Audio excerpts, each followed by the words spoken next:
Council Rock Primary School presents guest author Alyssa Satin Capucilli.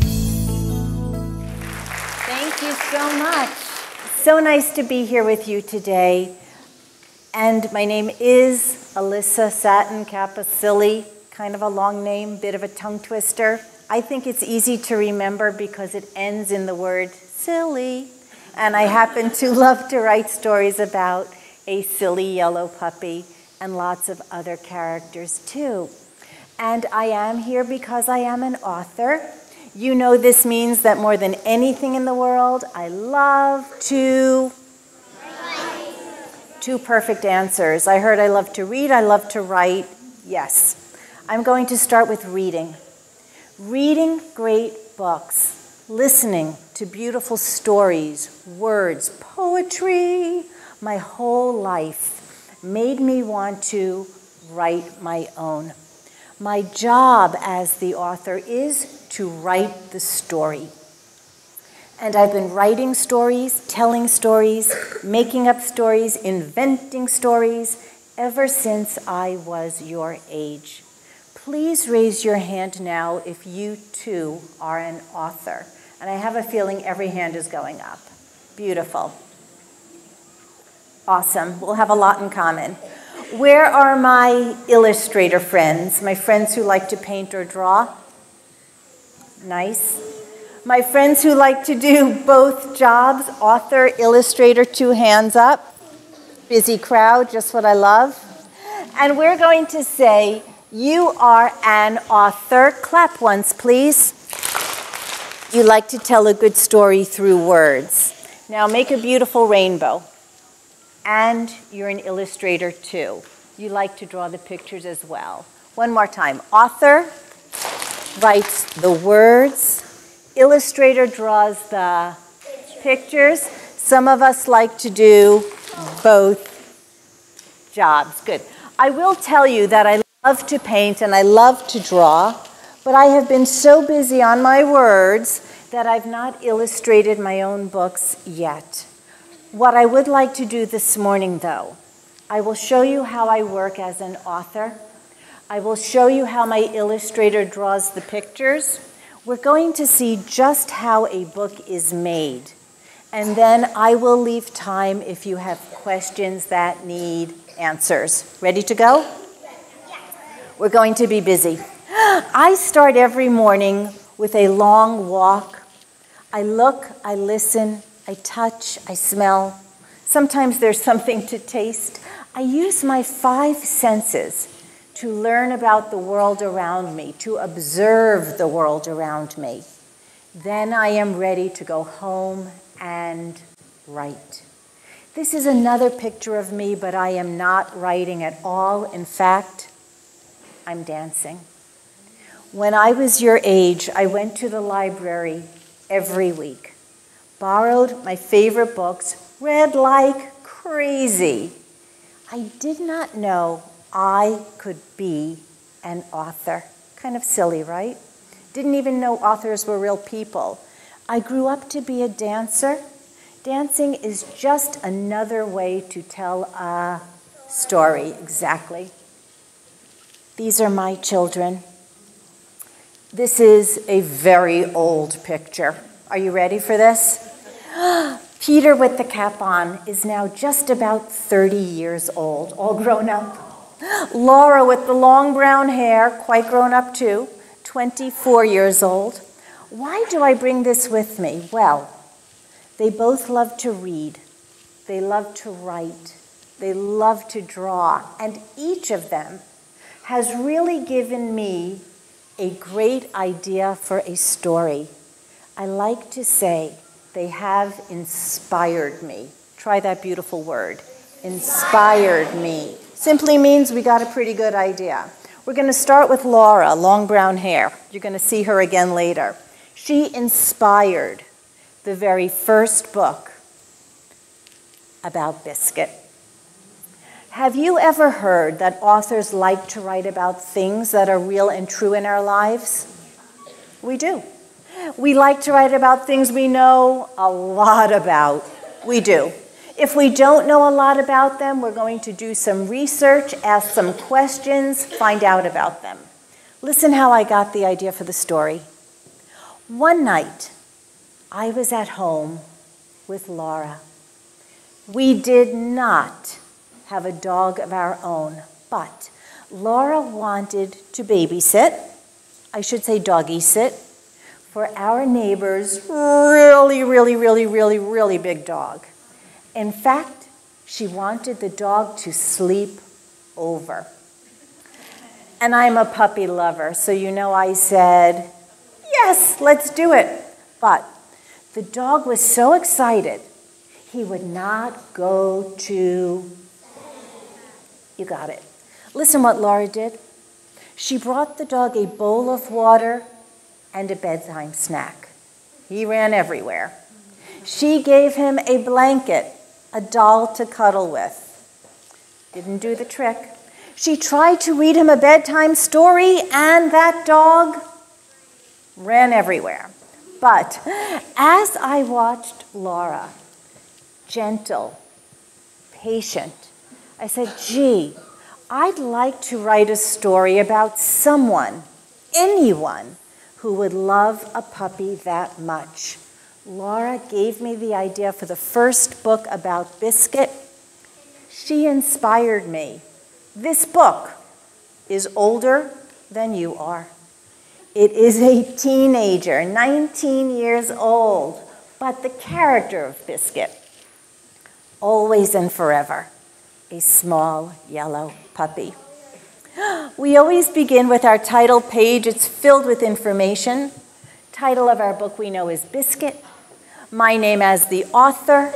Our illustrator is Pat Shores. We're going to see how Pat works in just a moment. And at the way bottom, the publisher. Many people who bring our story to you.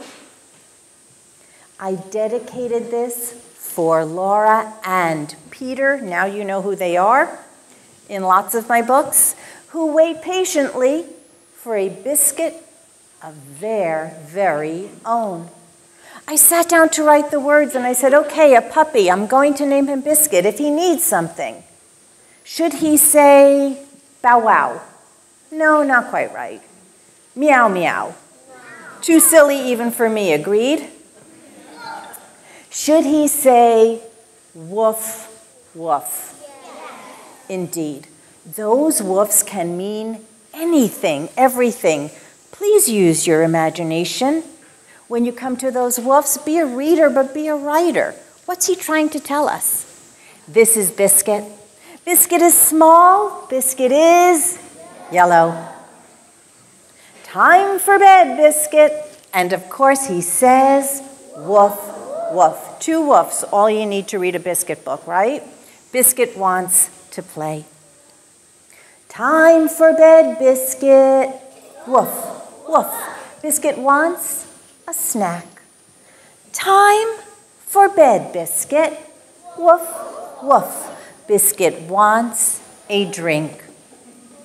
Time for bed, Biscuit. Woof, woof. Biscuit wants to hear a story. Hold up.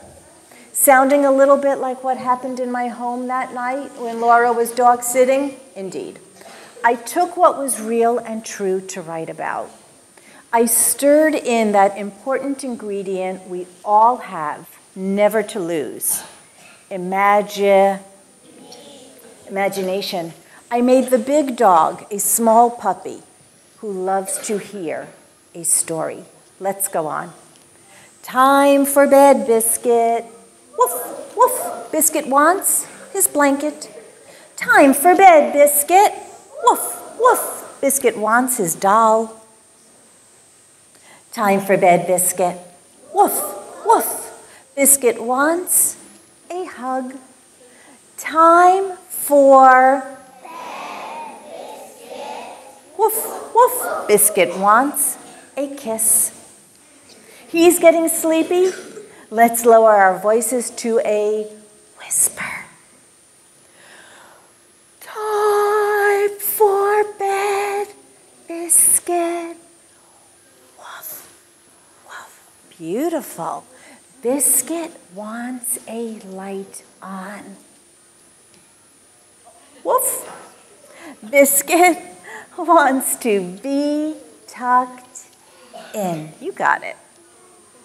Woof, Biscuit wants one more kiss. Woof, Biscuit wants one more hug. We don't do this at bedtime, right? Woof, Biscuit wants to curl. Let's do the last page together. Sleepy puppy, good night, Biscuit. Oh, you're beautiful readers.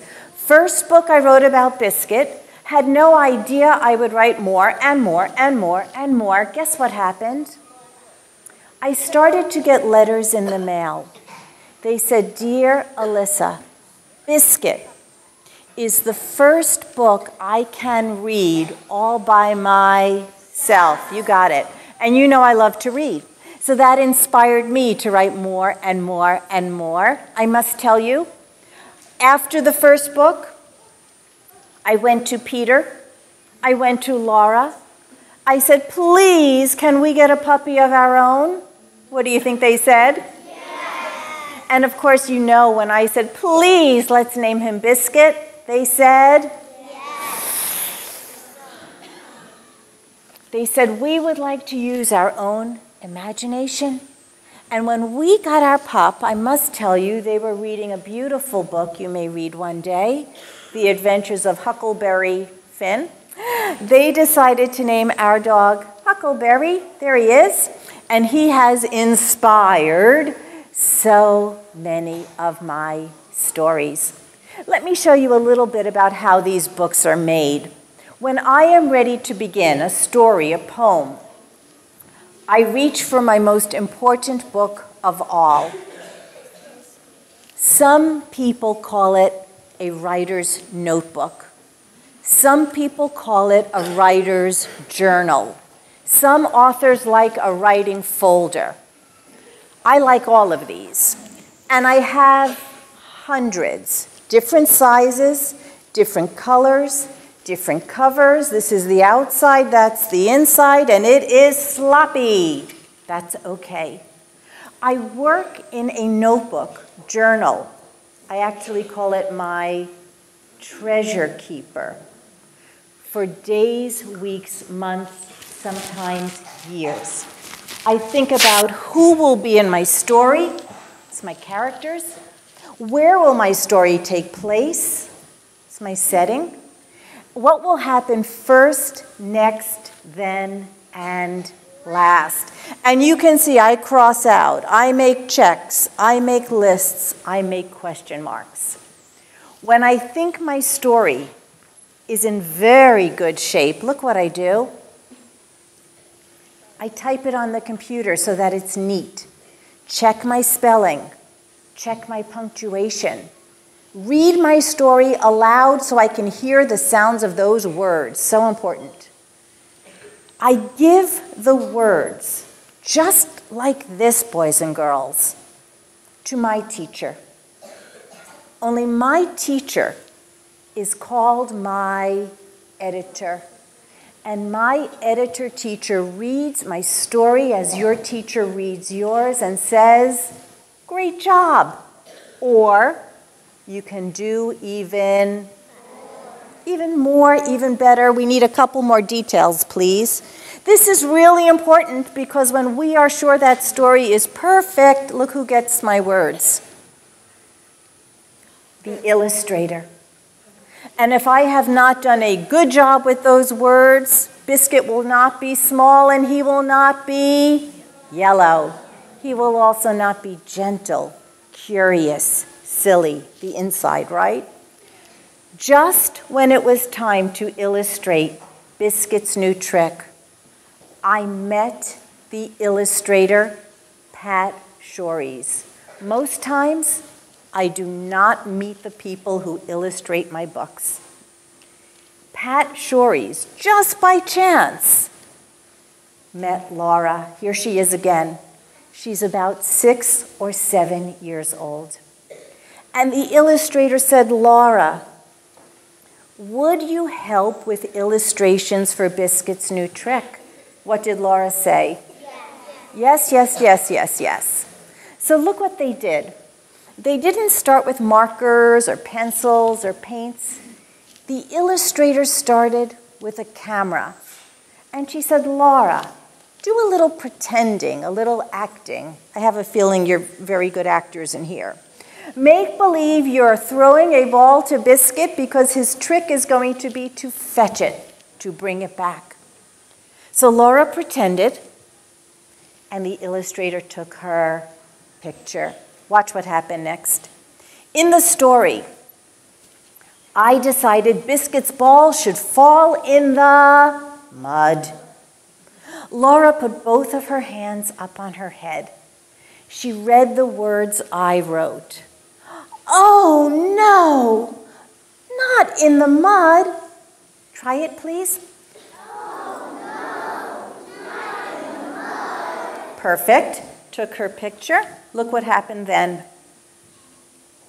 Biscuit, such a good puppy, fetches his ball. But what's it covered in? Laura had to really make believe that Biscuit was coming to her with a wet, soggy, muddy ball. She made, it was right, what we called the great yucky face. Put her hand out, read the words I wrote. I know you can do this one. Oh, Biscuit. Try it, please. Oh, Biscuit. Illustrator took her picture, looked at that picture, and began to draw. Oh, Biscuit. The very best illustrations get painted and colored in. And because we want you to read, one thing left to do. Let's publish this book for you, which simply means you can find it in your library. You can get it at school. Look what we do. On this very big machine called a printing press, we print every word of this story. We print every illustration right from this machine. Believe it or not, we print the whole entire book, usually 32 pages.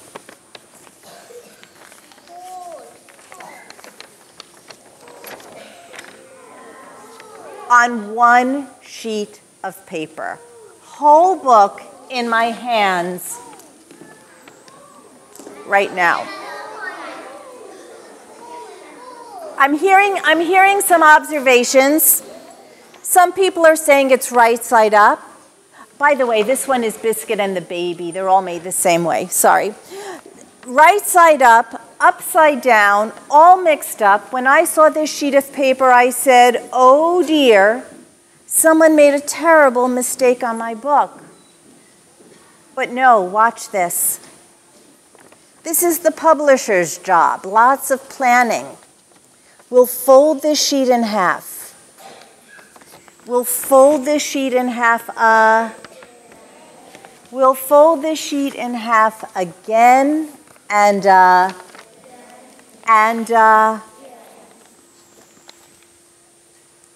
title page back in front where we need it.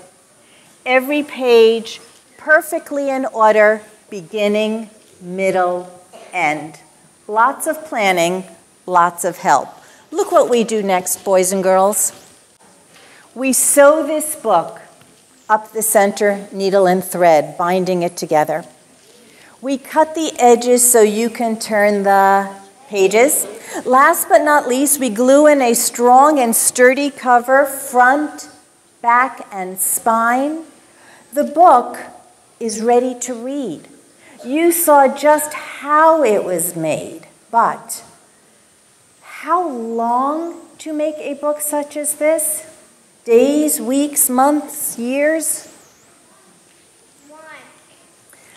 Actually, 2 to 3 whole years to bring this book to you.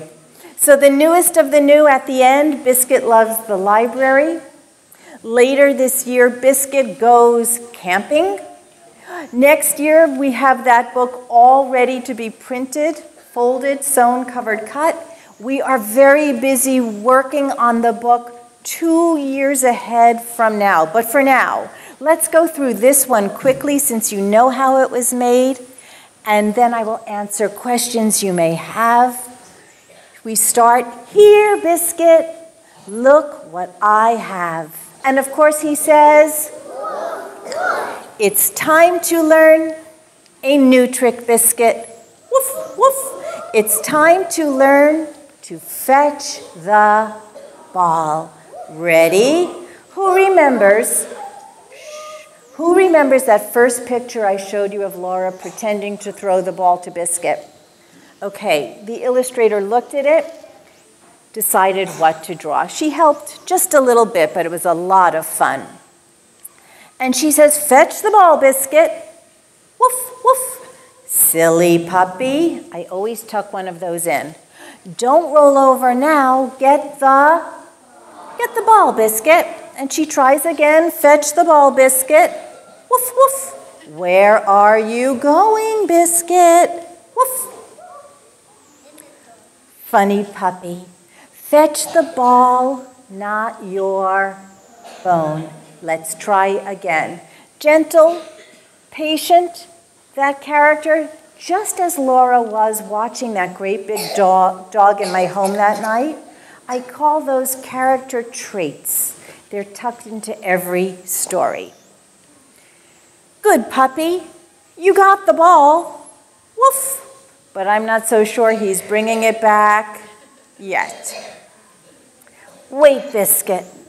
Bring the ball back. And I'm afraid he says, which we understand to mean, no way. Let's try one more time. Fetch the ball, Biscuit.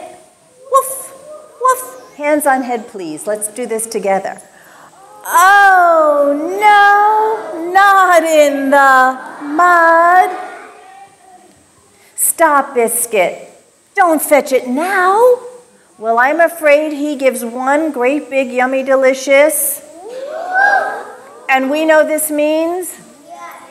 Yes, I love the mud and I'm going in. Which also means he's coming back. Ready with those faces? Let's see it. Oh, Biscuit. Oh, you're quite good at this. You really are. But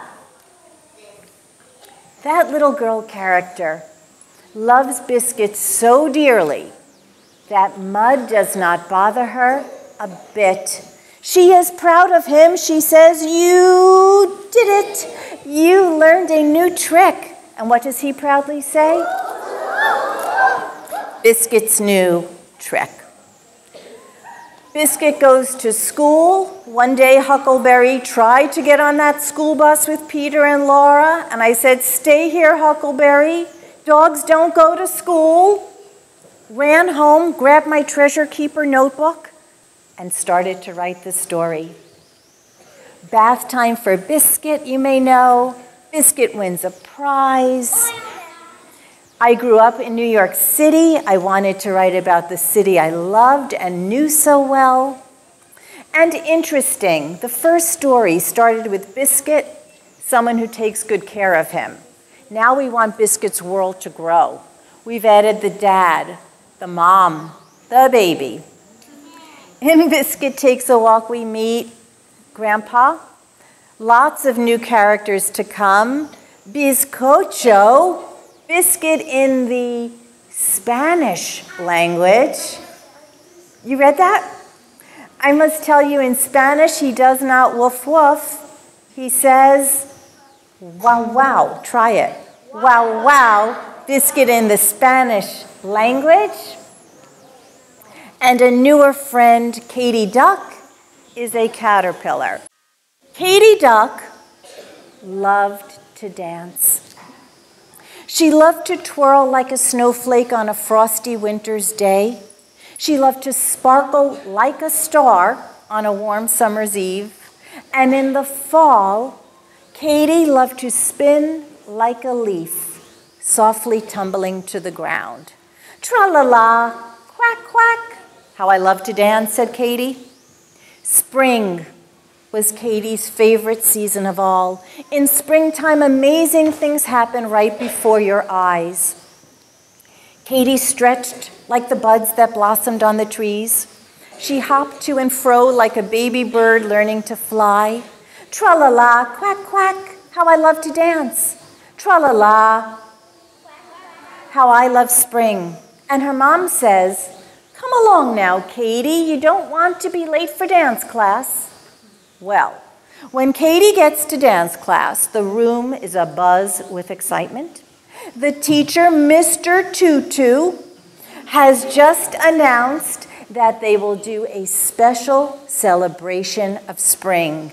And he says there will be flowers swaying, swans floating, birds flying, and Katie couldn't be more excited.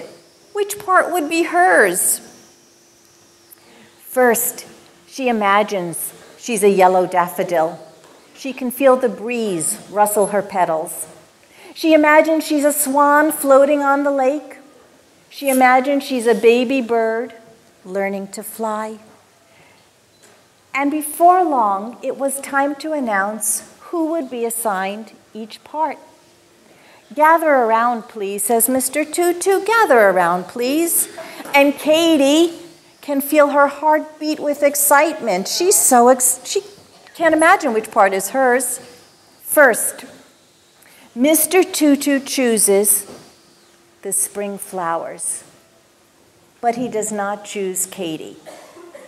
That's okay, said Katie. She wanted to be a flower, but maybe she'd be a bird or a ladybug. Next, Mr. Tutu chooses spring swans, but he does not choose Katie. Oh my, said Katie. I would love to be a swan. Mr. Tutu chooses birds, baby birds, just learning to fly. Does he choose Katie? Oh no, thought Katie. She really wanted to be a bird. Mr. Tutu chooses blossoms, trees, a sun, some fluffy clouds, and he says, I believe we have everything we need for a wonderful celebration of spring. And look at poor Katie over there in the corner. Does she look happy? But what about me? Ah, yes, of course. You, Katie Duck, shall be a caterpillar. A caterpillar, thought Katie Duck. A caterpillar crawls on the ground. A caterpillar doesn't sway or glide or flutter. She gets a little lump in her throat. Her tummy starts to hurt. She almost feels she might cry. This was not the part she had hoped for at all. Imagine Katie Duck. A caterpillar, says Mr. Tutu. The class practices and practices and practices some more. And while the flowers sway, Katie stretches.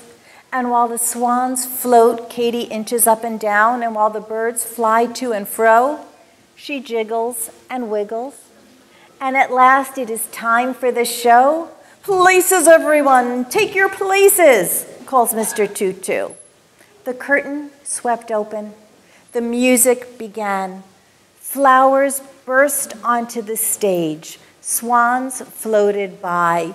Clouds skipped. The sun shone its rays. And at last it is time for Katie Duck's entrance. She still doesn't look happy to me.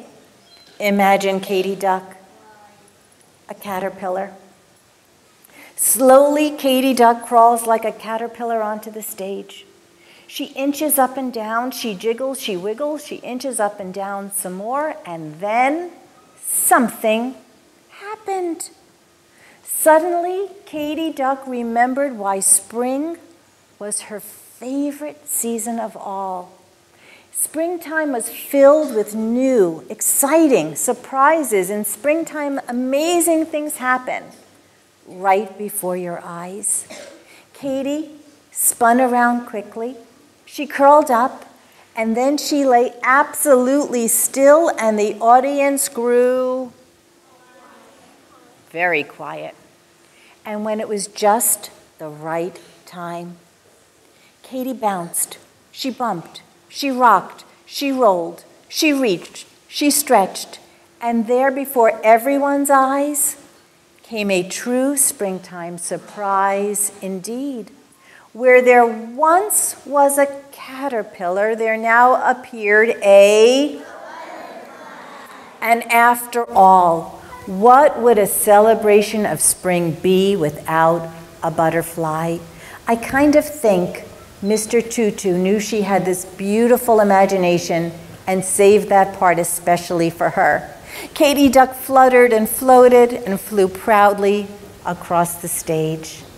"Bravo!" You can help me with this, cried the crowd as the flowers bowed. "Bravo!" they cheered for the baby birds. "Bravo, Katie Duck!" And Katie Duck says, "Tra-la-la, quack, quack, how I love to dance. Tra-la-la, quack, quack, how I do love spring." And that is Katie Duck as a caterpillar. Thank you.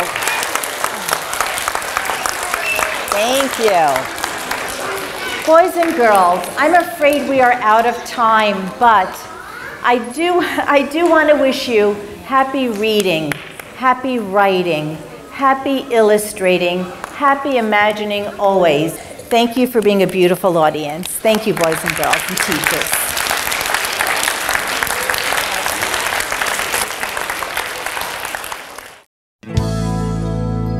You've been watching Alyssa Satin Capucilli, guest author at Council Rock Primary School.